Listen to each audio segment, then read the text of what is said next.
വില്ലന്മാരുടെ ക്രഷായി. ഓ മനസ്സിലാവുന്നില്ലേ? എങ്ങനെയുണ്ട് സോഷ്യൽ മീഡിയയിൽ പ്രപ്പോസൽസ് ഒക്കെ വരാൻ തുടങ്ങിയോ? ഏയ് പ്രപ്പോസൽസ് വരുമെന്ന് എനിക്ക് തോന്നുന്നില്ല, കാരണം ഞങ്ങളുടെ ക്യാരക്ടേഴ്സ് പേടിച്ചു പോയോ അവര്?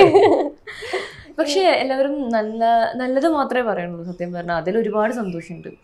നല്ല മെസ്സേജസ്, ഒരുപാട് മെസ്സേജസ് വരുന്നുണ്ട്. ലൈക്ക് നല്ല പെർഫോമൻസ് ആയിരുന്നു, നന്നായി ചെയ്തിട്ടുണ്ടായിരുന്നു, എല്ലാവരും നല്ല അടിപൊളിയായിട്ട് ചെയ്തിട്ടുണ്ട്, ആ ഒരു ഗ്യാങ് നമുക്ക് നന്നായിട്ട് ഫീൽ ചെയ്യും എന്നൊക്കെ പറഞ്ഞിട്ട്. അതെ, നിങ്ങളുടെ ഗ്യാങ് മൊത്തത്തിൽ എല്ലാവരും ഏറ്റെടുത്തേക്കുന്നു. അതിൽ വേറെ കൺഫ്യൂഷൻ ഒന്നുമില്ല. നിങ്ങൾ ഇനി ടീമായിട്ട് എവിടെയെങ്കിലും ഒക്കെ പോയാൽ മതി, സെറ്റ് ആയിരിക്കും. പേടിച്ച് മാറുന്നുള്ളത് വില്ലന്മാര് വരുന്നുണ്ടെന്നുള്ള സെറ്റപ്പാ.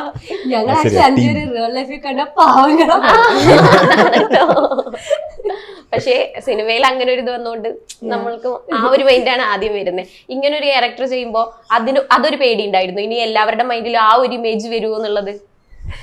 ഇന്നലെ ഞങ്ങളുടെ അസോസിയേറ്റ് ഡയറക്ടർ എനിക്കൊരു വോയിസ് നോട്ട് അയച്ചായിരുന്നു. ഒരു പുള്ളിക്കാരന്റെ ഇതൊരു ഫ്രണ്ടിന്റെ എന്തോ മോൻ നൈറ്റ് മെയർ കണ്ടത് തന്നെയാണെന്ന് പറഞ്ഞു. എന്നിട്ട് ആള് ഉറങ്ങിയിട്ടില്ല, ഫുൾ കരച്ചിലായിരുന്നു രാത്രി മൊത്തം. അപ്പൊ അതെല്ലാം കേൾക്കുമ്പോ ഇങ്ങനെ ചെറുതായിട്ട് ഒരു സങ്കടം തോന്നും.